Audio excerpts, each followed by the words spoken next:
하나님 말씀 시편 25편 1절에서 5절. 주님, 내 영혼이 주님을 기다립니다. 나의 하나님, 내가 주님께 의지하였으니 내가 부끄러움을 당하지 않게 하시고 내 원수가 나를 이기어 승전가를 부르지 못하게 해 주십시오. 주님을 기다리는 사람은 수치를 당할 리 없지만 함부로 속이는 자는 수치를 당하고야 말 것입니다.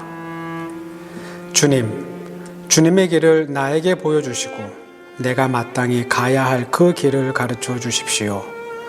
주님은 내 구원의 하나님이시니 주님의 진리로 나를 지도하시고 가르쳐 주십시오. 나는 종일 주님만을 기다립니다. 아멘. 창조주와 피조물, 이 두 존재 사이에는 엄연한 차이가 존재합니다. 차이가 있어요. 하나님과 인간, 이 둘 사이에는 분명한 차이가 존재합니다. 물론 인간이요 하나님인 것처럼 흉내를 낼 수는 있습니다. 어리석은 인간이 마치 자신이 하나님인 양 심각하게 착각을 하고 행동할 수는 있습니다. 행동할 수는 있어요. 마치 자기가 모든 걸 알고 있는 것처럼 말하고 마치 모든 걸 할 수 있는 것처럼 행동할 수 있습니다. 그리고 마치 모든 걸 통제하고 관리하며 조종할 수 있다고 확신할 수도 있습니다. 그러나 사람이 아무리 발버둥을 쳐도 사람은 하나님이 될 수 없습니다. 하나님이 될 수 없어요. 피조물은 그저 피조물에 불과합니다. 이집트. 이스라엘과 매우 질긴 인연을 갖고 있는 나라입니다.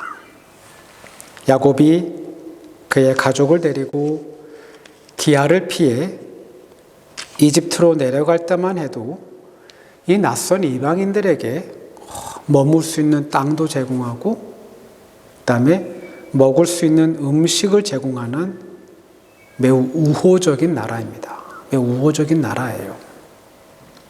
근데요, 흉년이 멈춰도 야곱이 가족들을 데리고 나라를 떠나지 않자 이 이방인들을 서서히 노예 취급을 합니다. 노예 취급을 해요. 이집트 사회에서 동물을 키우고 가축을 키우고 도축하는 일은 최하층민이 하는 일입니다. 그 사회에서 가장 밑바닥에 사는 사람들이 하는 일이에요. 이집트 사회에서. 창세기 46장 33절에서 34절. 이 같은 이집트의 문화를 요셉이 가나안 땅에서 막 도착한 그의 아버지 야곱 그리고 그의 형제들에게 미리 알려줍니다. 바로가 형님들과 여러 가족들에게 직업이 무엇이냐고 묻거든 우리는 어렸을 때부터 지금까지 우리 조상들처럼 목축을 해봤습니다 하고 말하십시오. 이집트 사람들이 목축하는 사람들을 천시하기 때문에 형님들과 가족들은 고센 땅에서 살게 될 것입니다. 한글 성경은 천시하기 때문에 라고 번역했습니다. 천시하기 때문에. 근데요, 영어 성경은 조금 더 강력하게, 좀 더 강하게 번역합니다. 영어 성경은 가축을 키우는 사람들을 혐오하기 때문에, 그들을 역겨워하기 때문에 라고 적었습니다. 야곱의 가족이 이집트 고센 땅에 머물 때부터 이들은 본토인들에게 더러운 일을 한다는 이유로 무시와 경멸, 그리고 몸에서 가축 냄새가 난다는 이유로 차별을 경험했을 겁니다. 시간이 흐릅니다.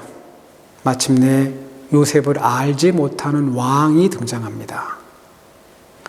그때부터 이스라엘은 이제 이집트의 공식적인 노예로 전락합니다.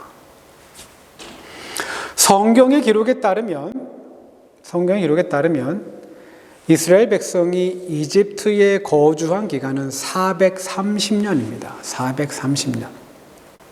그리고 성서학자들이 추정하는 이스라엘 백성이 노예로 살았던 기간은 400년입니다. 400년.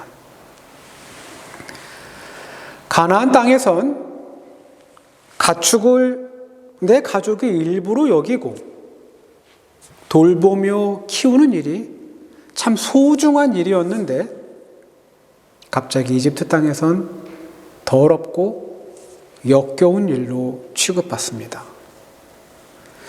가족의 생계를 책임지는 너무나 고마운 일이었는데 갑자기 부끄럽고 창피한 일로 바뀝니다. 400년이 넘는 세월을 무시와 차별을 겪으며 삽니다. 하나님께서요, 이스라엘 백성들이 탄식하는 소리를 듣습니다. 그들이 탄식하는 소리를 들어요. 그들이 괴로워하는 소리를 듣습니다. 그리고 하나님이 약속을 기억합니다. 그리고 그들이 당하는 고통을 보십니다. 그리고 하나님이 그들의 비참한 처지를 생각하십니다. 마침내 하나님의 전적인 은혜로 그분이 행하신 놀라운 기적으로 400년의 그 긴 종살이에 종지부가 찍힙니다. 종지부가 찍혀요. 거의 반세기를 종으로 살았습니다.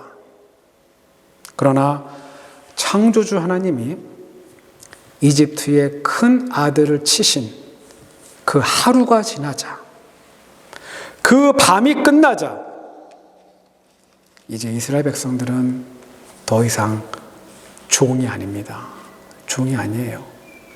그들은 더 이상 노예가 아닙니다. 하나님의 은혜로 이스라엘 백성은 자유를 얻습니다. 자유를 얻어요. 이 기적을 경험하며 이스라엘 백성들은 분명하게 깨달았을 겁니다. 세상을 주관하시는 분, 이 세상을 통치하시고 다스리시는 분, 그리고 자신들의 삶을 돌보고 지켜주시는 분, 그분은 바로 하나님이라는 사실을. 그러나 우리의 기대와는 달리, 저나 우리의 예상과는 다르게 이스라엘 백성들은 하나님이 이 세상의 통치자이며 자신들의 삶의 진정한 주관자라는 사실을 깨닫지도 알지도 그리고 기억하지도 못합니다. 그래서 그들은 하나님을 의지하지 않습니다. 하나님을 의지하지 않아요. 불행하게도 이스라엘 백성들은 이집트를 그리워합니다. 이집트를 그리워해요. 가나안 땅으로 가는 길, 하나님이 약속해 주신 그 약속의 땅으로 가는 길, 설렘과 감사, 그리고 기대감으로 가득해야 하지만 이스라엘 백성들은 그렇지 못합니다. 안 그래요. 민수기 11장 4절에서 6절입니다. 고기 좀 먹어봤으면. 이집트에서는 공짜로 먹던 생선, 오이, 참외, 부추, 파, 마늘이 눈앞에 선한데 지금 우리는 먹을 것이 없어 죽는구나. 보기만 해도 지긋지긋한 이 만나밖에 없다니. 교회사의 첫 번째 순교자로 기록된 스데반 집사는 이스라엘 백성의 이런 성향을 정확하게 간파했습니다. 사도행전 7장 39절입니다. 우리 조상들이 모세에게 복종치 아니하고자 하여 거절하며 그 마음이 도리어 애굽으로 향하여. 이스라엘 백성들은 하나님을 대신해서 하나님의 말씀과 뜻을 전달하는 그 모세의 말을 듣지 않습니다. 그 모세의 말을 안 들어요. 그들의 마음은 기적을 만들어 주셨던, 그들의 마음은 자유를 주셨던 그 하나님에게 있지 않습니다. 하나님에게 있지 않아요. 그들의 마음은 여전히 이집트에 있습니다. 이스라엘 백성들은 이집트를 그리워합니다. 이집트를 그리워해요. 안타깝게도 그들의 이런 성향은 시간이 흘러도 변하지 않습니다. 안 변해요. 솔로몬이 아버지 다윗을 이어 통일 왕국의 세 번째 왕으로 등극합니다. 그가 왕이 된 후에 가장 심혈을 기울인 국가적인 사업이 있다면 바로 이집트와 동맹을 맺는 겁니다. 동맹. 어쩌면 집권 초기 매달 이스라엘의 고위급 관리들이 이집트를 방문합니다. 그리고 이집트 바로 왕에게 머리를 조아리고 최대한 공손하게 그의 딸을 요구합니다. 이스라엘의 요구가 너무나 간절했는지 결국 이집트 왕실은 정략 결혼을 허용합니다. 역사가였던 열왕기서의 기자는 결혼이 성사된 것이 얼마나 기뻤는지, 예루살렘에서 하나님의 성전을 짓는다는 소식보다 솔로몬의 지혜로움을 증명하는 사건보다 이스라엘과 이집트 사이의 동맹을 제일 앞서서 기록합니다. 400년 동안의 노예 생활이 이집트가 어떤 나라인지, 그리고 그들이 자신들을 어떻게 취급했는지 그 실체를 정확하게 보게 만들고, 아울러 자신들의 구원자는 과연 누구인지, 자신들의 삶을 돌보고 내 삶을 지켜주시는 분이 과연 누구인지를 분명하게 깨닫도록 만들어야 했는데 이스라엘은 깨닫지 못합니다. 못 깨달아요. 그들의 마음은 여전히 자신들을 노예로 취급했던 이집트에 있습니다. 최근에 대한민국 국회에서 방송통신위원회 위원장 인사청문회가 있었습니다. 한국에는 국가기관이라 할 수 있는 방송통신위원회가 있어요. 그리고 이 위원회의 위원장은 대통령이 임명을 하고 국회에서 청문회 절차를 거칩니다. 근데 청문회 절차를 거쳐도 대통령이 임명을 할 수 있습니다. 그래서 후보자가 아니라 후보 내정자라고 불립니다. 후보 내정자. 후보자는 심사를 거쳐서 탈락할 수 있지만 후보 내정자는 심사에서 좀 불합리하거나 좀 잘못된 게 나타나도 내정자라 이미 정해졌기 때문에 임명을 강행할 수 있습니다. 이 해당 위원회의 역할은 너무 자명합니다. 너무 분명해요.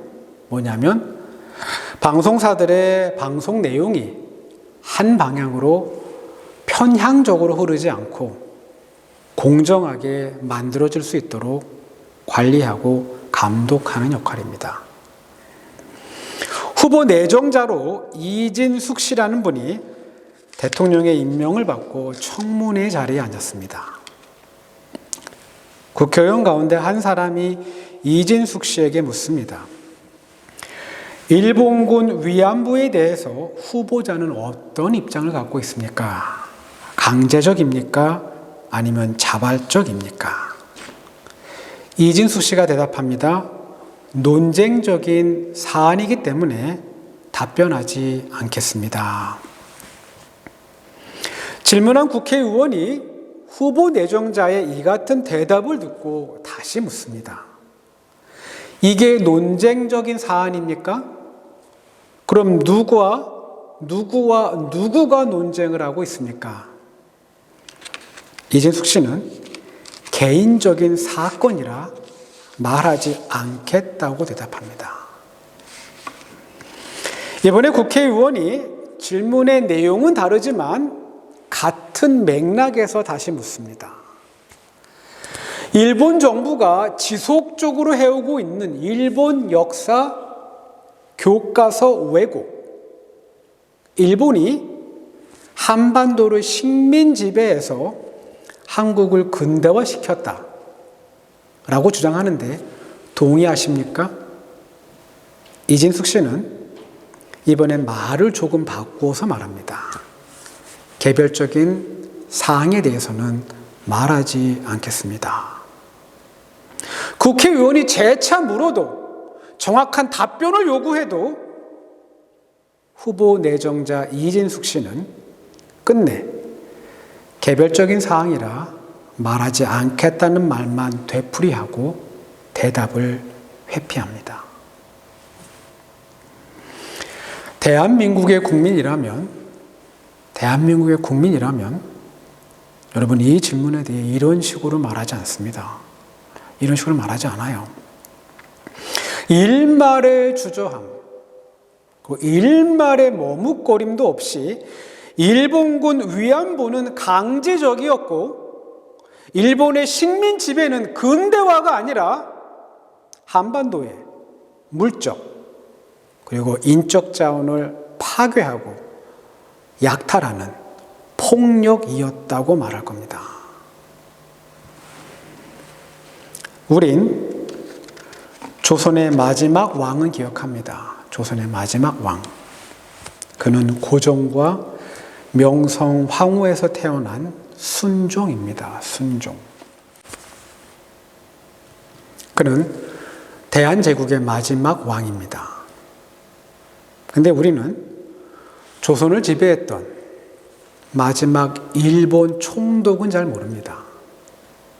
그의 이름은 아베 노부유키입니다. 아베 노부유키. 비록 기록되진 않았지만 그가 조선을 떠나면서 그의 측근들에게 남긴 말은 아베 노부유키의 예언이라 불리우면서 여전히 전해져 오고 있습니다. 아베는 다음과 같은 말을 했다고 합니다. 우리 대일본 제국은 패전했지만 조선이 승리한 것은 아니다. 내가 장담하건대 조선인들이 다시 제정신을 차리고 찬란하고 위대했던 옛 조선의 영광을 되찾으려면 100년이라는 세월이 훨씬 더 걸릴 것이다. 우리 일본은 조선인들에게 총과 대포보다 더 무서운 식민 교육을 심어 놓았다. 결국 조선인들은 서로 이간질하며 노예적인 삶을 살 것이다. 보아라, 옛 조선은 실로 위대하고 찬란했지만 조선은 결국은 식민 교육 노예들의 나라로 전락할 것이다. 그리고 나 아베 노부유키는 꼭 다시 돌아올 것이다. 지금 한국 사회에 아베 노부유키의 예언이 적중하는 것처럼 보입니다. 그의 예언이 이루어지고 있는 것처럼 보여요. 그리고 아베누부 유키가 그의 바람대로 다시 한국 사회에 돌아와서 그가 마치 활보하는 것처럼 느껴집니다. 어느 사회든지 극우는 존재합니다. 극우는 존재해요. 한국의 극우는 친일 성향이 있습니다. 그럼 일본 극우도 친한이어야 합니다. 친한. 근데요, 일본 극우는 친한이 아닙니다. 일본 극우는 친한이 아니에요. 그렇다고 반한도 아닙니다. 반한도 아니에요. 그들은 혐한을 합니다. 혐한. 일본의 극우는 한국인들을 미워하고 반대하는 정도가 아니라 그들은 한국인들을 혐오하고 역겨워합니다.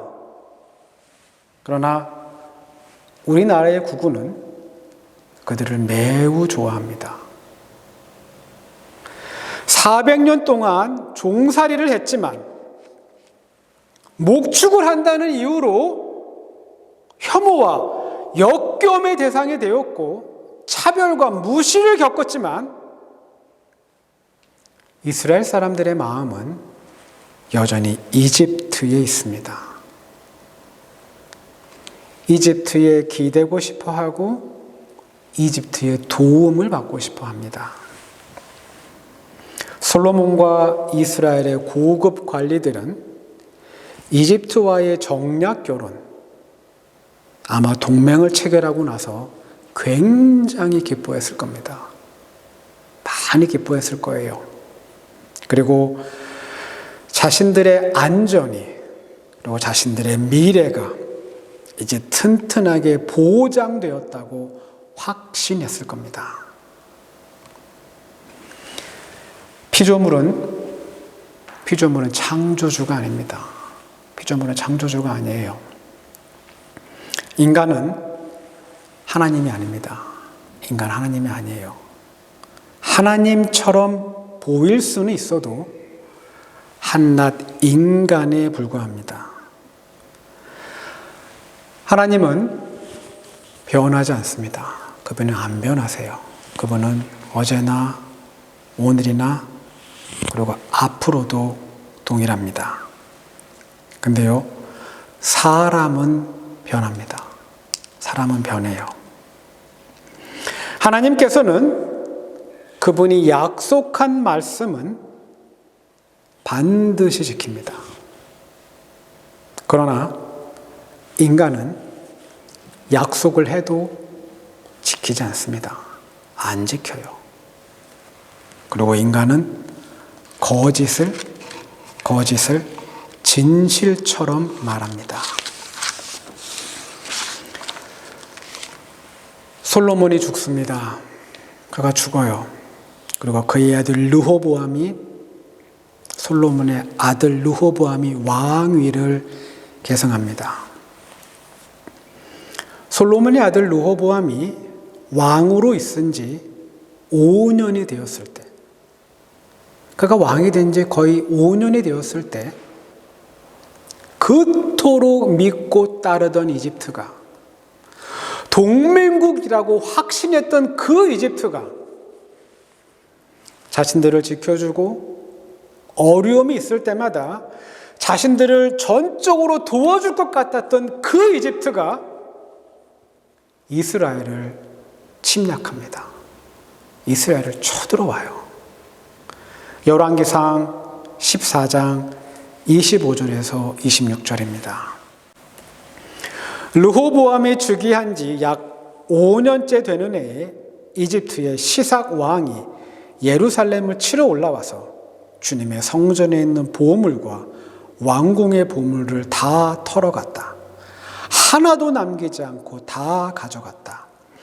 솔로몬이 만든 금 방패들도 가져갔다.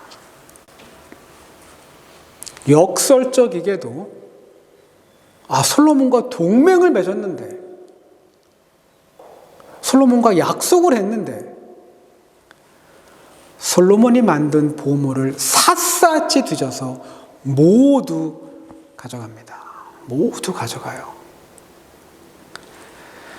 사람이 하나님처럼 강해 보이고 사람이 하나님처럼 위대해 보여도 여러분, 사람은 그저 사람일 뿐입니다. 한계투성이에 이익에 따라 변하는 욕심 많은 피조물에 불과합니다. 다윗은 이 단순한 사실을 그는 분명히 알고 있었어요.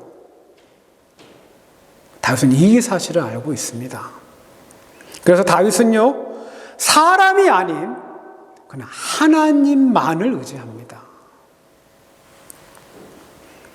다윗이 사람이 아니라 그 하나님만을 의지했기 때문에 그의 삶이 고난 중에 있어도, 여러분, 그의 삶이 어려움 중에 있어도 그의 삶은 절대 무너질 것처럼 보이질 않아요. 무너질 것처럼 보이지 않습니다. 다윗의 삶은 어떤 상황에서도 위태롭게 보이질 않습니다. 시편 25편 1절에서 5절, 우린 다윗이 그가 누구를 신뢰했는지 확인할 수 있습니다. 주님, 내 영혼이 주님을 기다립니다. 나의 하나님, 내가 주님께 의지하였으니 내가 부끄러움을 당하지 않게 하시고 내 원수가 나를 이기어 승전가를 부리지 못하게 해주십시오. 주님을 기다리는 사람은 수치를 당할 리 없지만 함부로 속이는 자는 수치를 당하고야 말 것입니다. 주님, 주님의 길을 나에게 보여주시고 내가 마땅히 가야 할 그 길을 가르쳐 주십시오. 주님은 내 구원의 하나님이시니 주님의 진리로 나를 지도하시고 가르쳐 주십시오. 나는 종일 주님만을 기다립니다. 다윗이 의지하고 기다렸던 존재, 그분은 바로 하나님입니다. 하나님. 다윗은 깨달았고 또한 알고 있었습니다. 내가 주님을 의지할 때 부끄러움을 당하지 않으며 내가 주님을 기다릴 때 수치를 당하지 않는다는 사실을, 다윗처럼 사람이 아니라 하나님만을 신뢰하고 하나님을 의지하는 우리가 되었으면 좋겠습니다. 우리 영혼이 주님을 의지할 때, 우리 영혼이 우리가 진짜 마음을 다해 주님의 도움만을 기다릴 때, 우린 피조물들은 도저히 할 수 없고 피조물들은 도저히 줄 수 없는 오직 창조주만이 베풀 수 있는 그 놀라운 은혜를 경험하게 될 겁니다. 기도합니다. 셋째 날 새벽 침묵을 깨고 약속 이루